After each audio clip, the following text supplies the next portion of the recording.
कोर्टामधली सुनावणी होती ती आरोपी नंबर 2 व इतर आरोपींनी जे डिस्चार्ज ॲप्लिकेशन दाखल केलं होतं त्याच्या युक्तिवादासाठी होती. त्याचबरोबर मागील तारखेला आरोपी नंबर 1 वाल्मिक कराड यांच्यामार्फत जामिनाकरता अर्ज दाखल केला होता. त्याच्यावरती म्हणणं त्यांनी मागच्या तारखेला सादर केलेलं आहे सरकारी पक्षानं.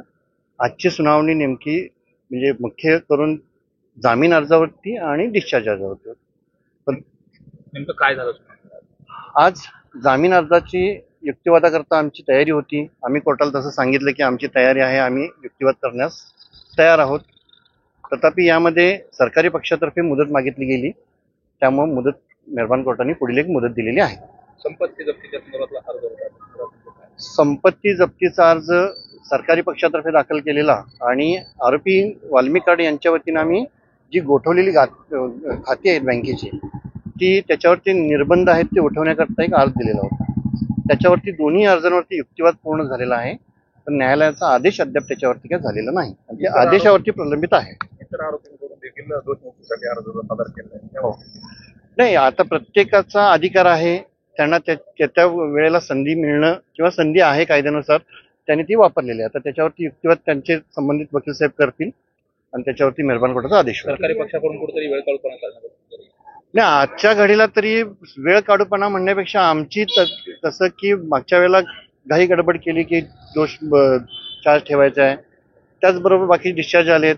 युक्तिवादाला तर आमची तयारी आहे. जामीन अर्जावरती त्यावेळेला म्हणणं मांडलं, आमची आजच्या तारखेला नेमली होती, युक्तिवादासाठी आमची तयारी होती.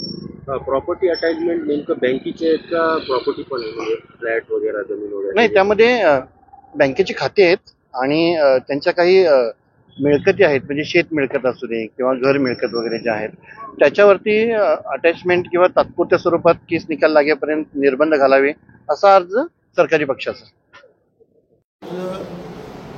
त्यांच्या पूर्वनियोजित काही कार्य भोवल्यामुळे आदरणीय निकम साहेब येऊ शकलेले नाही. त्यामुळे मी कोर्टाला अशी विनंती केली की आम्हाला पुढची तारीख द्यावी.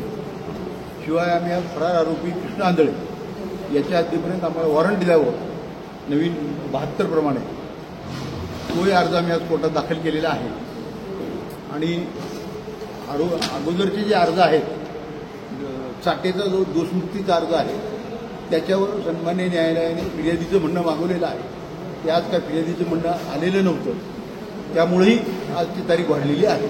आणि पुढची तारीख न्यायालयाने 18 तारीख देण्यात आलेली आहे. आरोपी वाल्मिक कराडच्या अजून त्याच्यावर आज तागायत माझ्या माहितीप्रमाणे ऑर्डर आलेली नाही.